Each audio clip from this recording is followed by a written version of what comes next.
You can take macro photos like this in your home without any special equipment. And actually, once you know the right steps, it's not even that hard.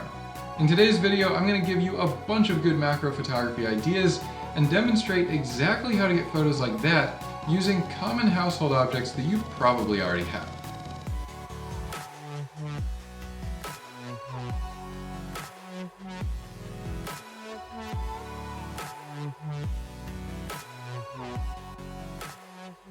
For this video, you're going to need a camera with any macro lens, or even the kit lens that came with your camera, plus a tripod, an off-camera flash, and a backdrop. If you don't have a backdrop, you can make one for yourself by ironing a shirt, draping it over a box, and holding it in place with a couple of books. It's okay if it looks weird from the outside, that's half the fun of macro photography anyway. So once you get that set up, the first idea that I've got for you is to take a CD that you don't need anymore and a spray bottle. Put the CD on your brand new backdrop, and now give it a couple of sprays for a very interesting look.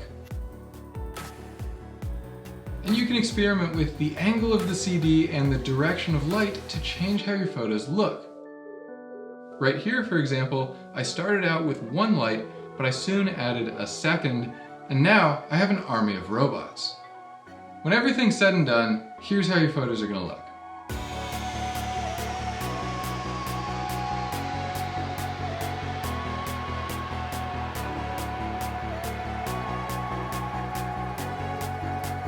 So let's step it up a level with this next one. We're going to photograph patterns and textures in ice, although you probably don't want to use the type from your freezer because it's not really very photogenic. Instead, I'm going to show you how to make completely clear ice starting from scratch.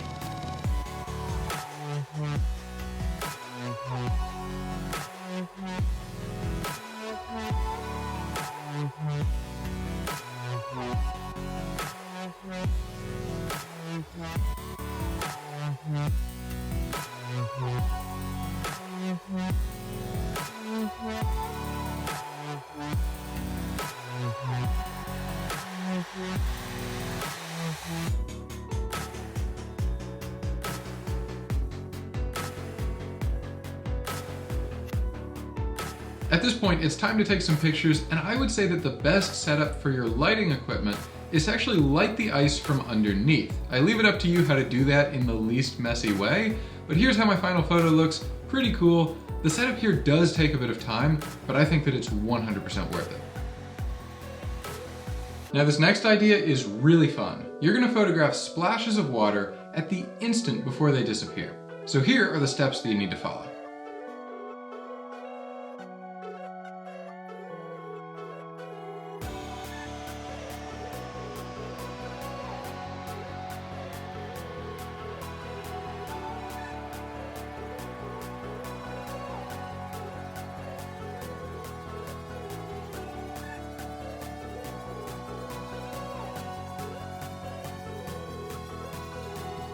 For your lighting, I would shine the flash on a large surface, maybe the ceiling or the wall, just to get soft and diffused light.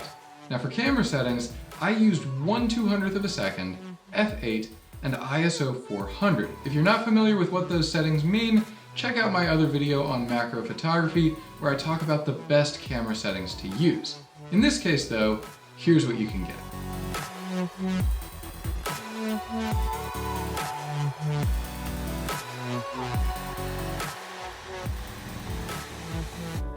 Also, try changing around the color of the light, the water, or the background. I was able to get this photo by slicing an orange and putting that behind my subject. So there's a lot of creative things that you can do here. This is a very interesting type of photography. This next one is the best. It's seriously so fun. What you're going to do is photograph drops of oil that are floating on top of water. But from the correct angle, it's almost like you're looking at another planet. Now the setup here is a bit complicated, but nothing that you need special equipment for.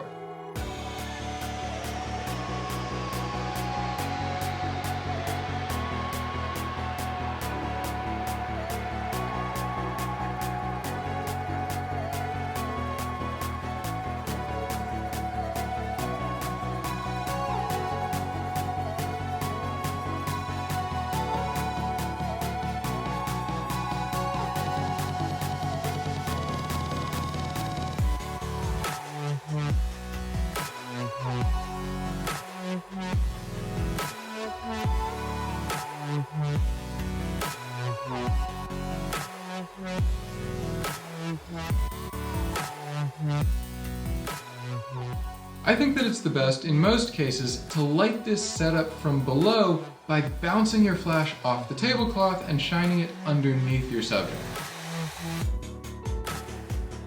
If you want, you can also add food coloring or change the color of your light by putting some flash gels in front of your flash.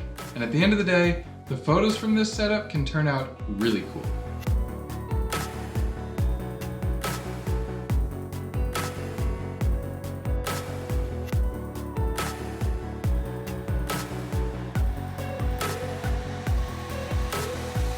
Another good subject is to photograph slices of fruit after you drop them into a container full of water. The setup here is really easy.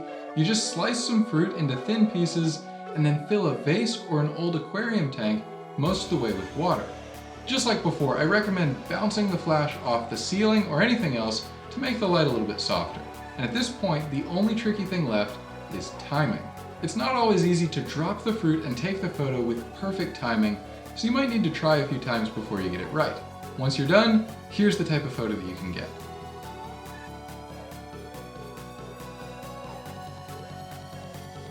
A few pretty quick ideas that I like to do are take a stack of paper and curl it into different shapes.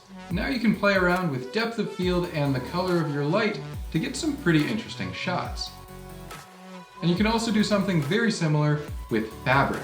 Right here, my light was very soft and the fabric is also very soft, which I think makes for a nice and gentle photo. And then for something a bit more intense, you can take a sponge and light it from the side or underneath, and it has a very abstract appearance. To me, it almost looks like the surface of Mars. Now these definitely aren't the only good ideas for macro photography subjects. You can do so many others using everyday objects that you find around your house. So go out there, search around, and I'm sure that you'll take some amazing macro photos. Subscribe if you liked it. My name is Spencer Cox, and I'll see you next time.